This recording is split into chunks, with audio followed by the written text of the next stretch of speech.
La Commission européenne propose un fonds de 750 milliards d'euros pour faire face à la crise économique provoquée par le coronavirus. Beaucoup de responsables politiques évoquent un plan historique pour l'Union.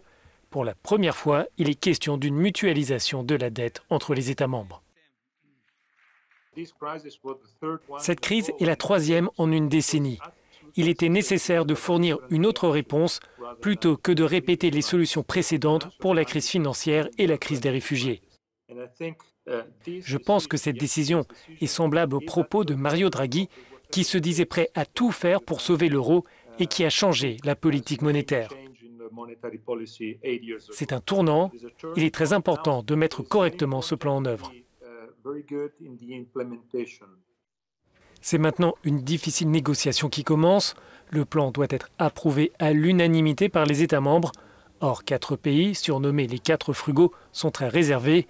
Il s'agit de l'Autriche, du Danemark, des Pays-Bas et de la Suède. Les dirigeants de l'Union européenne se retrouveront pour un sommet dans le courant du mois de juin. L'ancien Premier ministre finlandais Alexander Stubb estime tout de même qu'un compromis est possible. La Suède a fait un autre choix pour lutter contre le Covid, mais en matière de politique économique, elle est quasiment sur le même bateau.